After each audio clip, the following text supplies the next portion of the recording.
How has our financial mindset affected what we were able to accomplish today?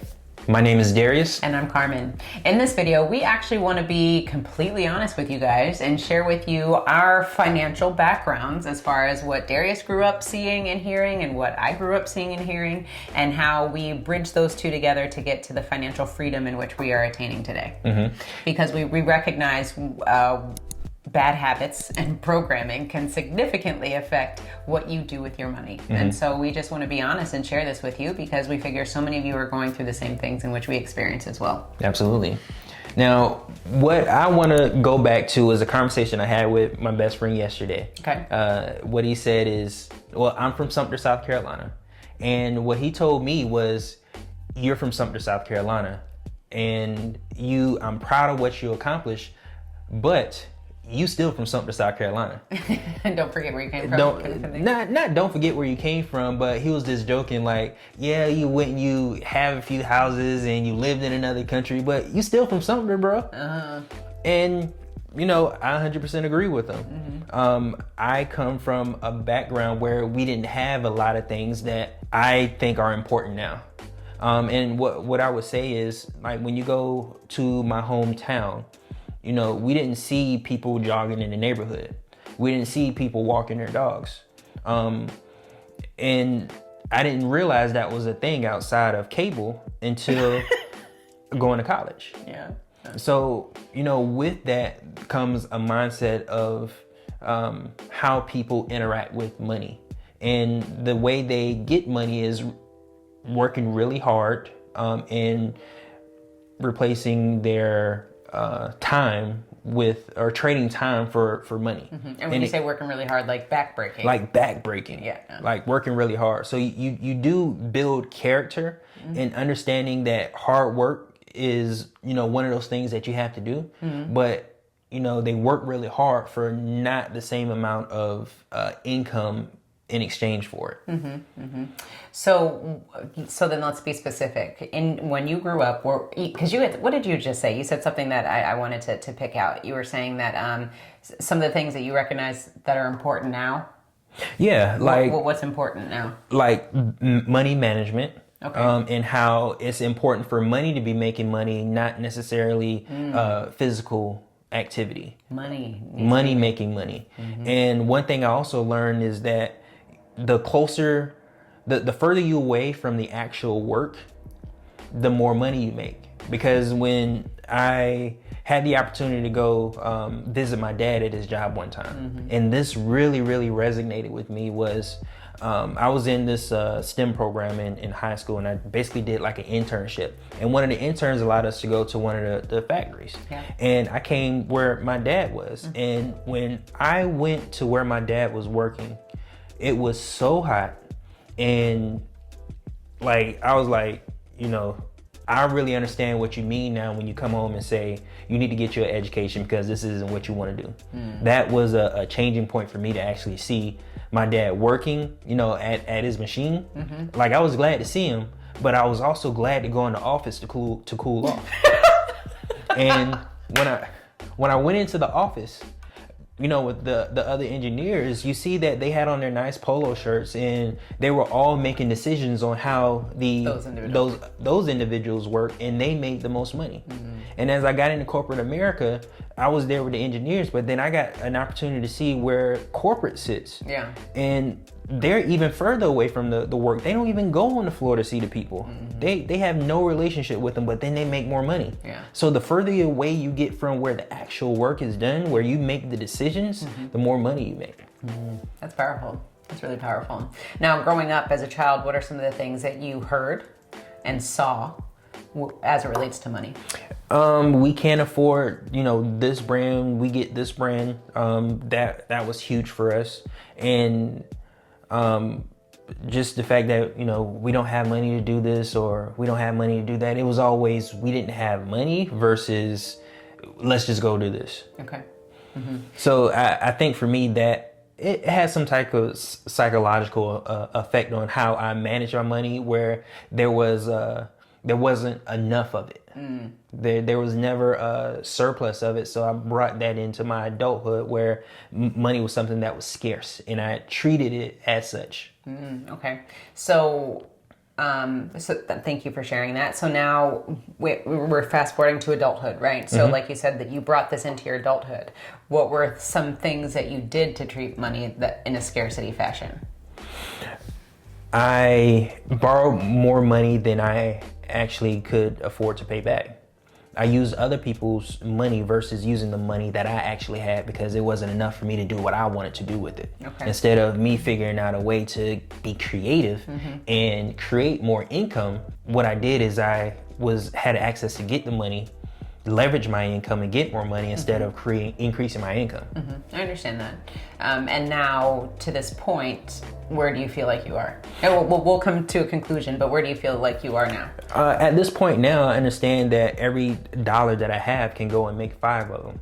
So the decisions that I make isn't to buy something to look good or buy something that I want, but to buy something that'll make me more money. Got it. Okay. First. Got it.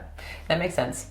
Now, again, ladies and gentlemen, the reason why we're talking through this is because money is a process. Money is a relationship that you have. It's a very intimate relationship that we all have. And sometimes we need to let go of our past, let go of some of the baggage that we've been brought up with, and turn a new leaf. Continue to educate ourselves and understand financial literacy. Take on new projects and new options and new ideals and ideologies that's going to help us thrive as opposed to just working off of what we were taught. Right. And that may be right or wrong, but again, you always need to continue to educate yourself to make sure that you're putting yourself in the best situation. Yeah, we're just talking about our personal journey to where we are now. And one thing I do want to add is the fact that what I learned is that it's not about the money, it's about what you do with the money. True.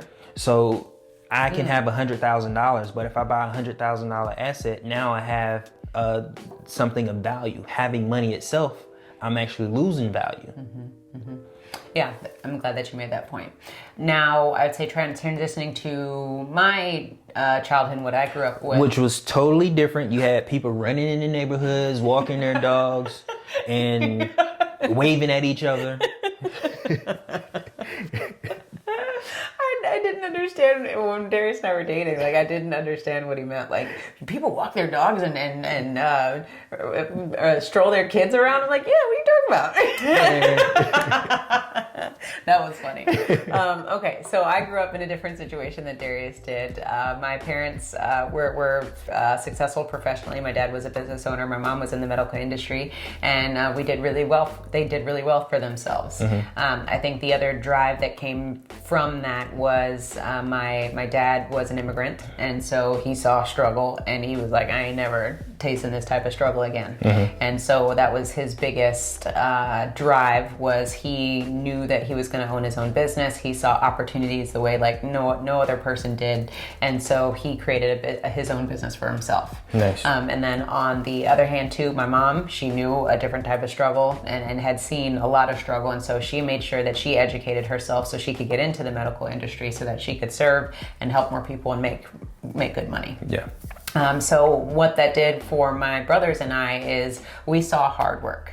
My parents are extremely hard workers, and we saw that the trading time for money. That was definitely ingrained in us. And one thing that my dad always said was, you need to be your own boss. That's one thing that was ingrained in us. Even till this day, my brothers are like, we need to be our own boss. We need to do this. We need to do that. So we grew up thinking that way, because my dad was always like, do not work for someone else. And little did I know, now kind of fast forwarding, was that my dad was a business owner. When we think about Robert Kiyosaki and the cash quadrant, flow the cash flow quadrant, my dad was a slave to his business. And he wasn't able to get on the other side of the quadrant, which is something that we've learned throughout our time. But what I saw was money abundantly. My dad always had a stack of cash in his pocket and would just leave it on the counter. He'd empty like the contents of his pocket every night, and it'd be like, his cell phone, his wallet, and it'd be like a wad of cash. And so I just always saw it. I know my brothers and I always saw it, so it was no big deal to be like, hey, let me get $20. Let me get this, because my dad was just always wheeling and dealing cash. Right. But I know that I'm going to say messed me up, because this is a journey, right? I know that messed me up psychologically because I just always knew that money was going to be around. But I didn't recognize. So there's always a surplus. So you can spend money and it'll just come back. Yeah, it'll just come back. So it was the opposite of what I thought, because I thought money was something that's scarce, and you thought that money was something that there's a surplus. Yeah.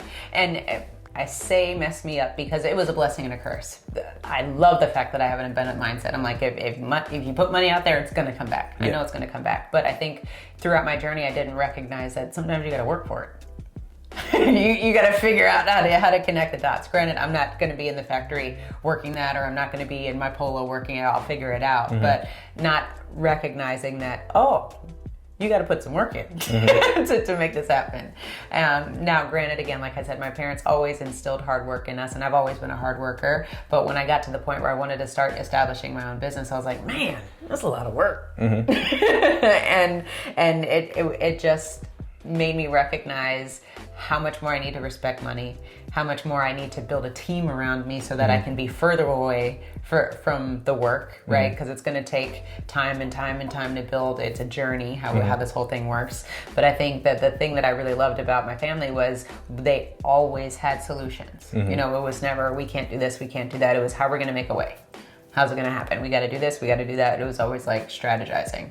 Oh, because that's the foundation. Like, we spent a year in Dominican Republic, and I see how resourceful Dominicans are. Yeah, we some resourceful people. Yeah, so I can understand that. Is there like a particular moment or a pivotal moment that you can remember that really started to change your mind or mindset about money and how you go about positioning yourself to make your living? I think it would have to be when I was in corporate America, because it was still burning me up inside that I was not my own boss. Because that was something that, like I said, my dad was always like, you got to be your own boss. So I felt like I was trading time for money. And once I recognized that the decision to actually see my dreams out was just like right there, like just right there, like just go get it. And I think once that clicked and I made the decision, like I was the only one that was holding me back from my financial potential, because I was so dependent on what I was making from a salary and not recognizing that I'm being capped. Yeah. You know, you say all the time, anybody who is getting paid is underpaid. Yeah. And so once I recognized that, like I am capping my potential, I know that I'm great. I know that I have so many more gains that I can get. That was just something that I recognized in corporate America, sitting in my cubicle, like, what am I doing? Yeah, and you know, for me personally, I was okay with that until. Oh yeah, you were. Well, until we got married, because you know, for me, my pivotal point was when I saw my dad working. And it was so hot, I wanted to make sure I get in the air conditioning. So when my dad said, you need to go to college, I said, yes, sir. Yes. So I became an engineer, and I was fine because I had on my polo shirt and I was in the air conditioning. That's the most important thing to me. And I had a really good salary in comparison to what I could have had if I, if I didn't make the decisions that I did. Yeah. Now, it wasn't until we got married to where you were saying that you're worth a whole lot more. It's some of that, your upbringing really helped me to see the full potential in myself. So that's how we were able to bring this thing together, is because technically I had the technical smarts and I just didn't have the drive to do more. Yes. And that's really good in having a partner or someone around you or a friend around you that lets you know when you are capable of much more. Yeah, I agree. The other thing to note, and I would say for you, the thing that I learned from you in this instance was, again, because money was so abundant, I didn't respect money. And I just spent without a thought, without a plan, without whatever was going on. So I think you really helped me to curtail that spending and be like, we need to spend for a purpose and not just because we have it. Right. And that, I'd say, was very difficult, because when you're just used to operating a certain way, and same for you, we were on opposite ends of the spectrum, it really was a push and pull kind of relationship where I maybe felt like I was being held back when really I recognized, like, wait a second, no, we're just being more intentional. Yeah. Yeah.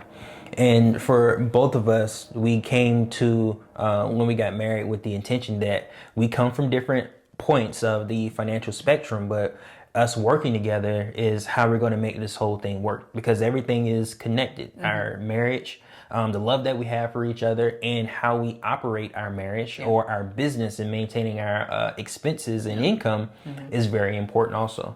So by us getting on the same page, that allowed us to take whatever problems that we had and whatever opportunities that we were able to see from each other's background and move forward a lot faster. Totally. Yeah, I agree. And the other thing too, a lot of people reach out to us and say, Carmen and Darius, how did you guys decide to come together with your finances? For us, it was never a decision. It was just something that had to happen. Exactly. Yeah. And we've said it on a few other videos.